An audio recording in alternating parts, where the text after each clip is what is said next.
நவ திருப்பதிகளில் இரட்டை திருப்பதி ஸ்ரீ அரவிந்தலோச்சனர் திருக்கோவில் மகா கும்பாபிஷேகம் வெகு விமர்சையாக நடைபெற்றது. ஆயிரக்கணக்கான பக்தர்கள் தரிசனம். தூத்துக்குடி மாவட்டம் தாமிரபரணி நதிக்கரையில் 108 வைணவ திவ்ய தேசங்களில் நவ திருப்பதி என்று அழைக்கப்படும் 9 திருத்தலங்கள் அமைந்துள்ளது. இந்த திவ்ய தேசங்கள் ஒவ்வொரு நவகிரகத்திற்கும் அதிபதியாக விளங்குகின்றது. இங்கு பெருமாளை நவகிரக நாயகனாக அருள்பாலிப்பதால் நவகிரகங்களுக்கு என தனி சன்னதி அமையப்பெறுவதில்லை. சோழ நாட்டில் அமைந்துள்ள நவகிரக சன்னதிகளுக்கு ஒப்பாக இந்த பாண்டிய நாட்டு நவ திருப்பதிகள் போற்றப்படுகின்றன. அந்த வரிசையில் நவ திருப்பதிகளில் 4வதான தொலைவெள்ளி மங்கலம் அரவிந்தலோச்சனர் சன்னதி கேதுவிற்கு அதிபதியாக வணங்கப்படுகின்றது.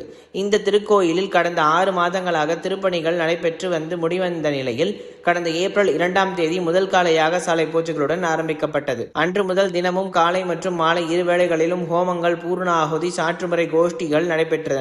கும்பாபிஷேக தினமான இன்றைய தினம் அதிகாலை விஸ்வரூபம் ஹோமம் நடைபெற்று பூர்ண ஆகுதியும் கும்ப புறப்பாடும் நடைபெற்றது. தொடர்ந்து யாத்ராதானம் நடைபெற்று பக்தர்கள் கோவிந்த கோஷத்துடன் கடம் புறப்பாடு நடைபெற்று தீர்த்த கூடங்கள், பிராகாரம் சுற்றி விமானம், மூலவர், உற்சவர், விஸ்வக்ஷேனர், ஆழ்வார்கள் சன்னதி, மதில்கருடன் சன்னதிகளுக்கு எடுத்துச் செல்லப்பட்டு காலை 10-15 மணிக்கு மேல் மகா சம்பரோக்ஷணமானது நடைபெற்றது. பின்னர் விசேஷ திருவாராதனம், சாற்றுமுறை கோஷ்டியும் நடைபெற்றது. இந்நிகழ்ச்சியில் ஸ்தலத்தார், நிர்வாக அதிகாரிகள், அறங்காவலர் குழுவினர் உட்பட பல ஆயிரக்கணக்கான பக்தர்கள் கலந்து கொண்டனர். அன்னதானமும் நடைபெற்றது. இவ்விழா ஏற்பாடுகளை வேணுகோபால சுவாமி கைங்கரியம் டிரஸ்ட் மற்றும் ஊர் பொதுமக்கள் செய்திருந்தனர்.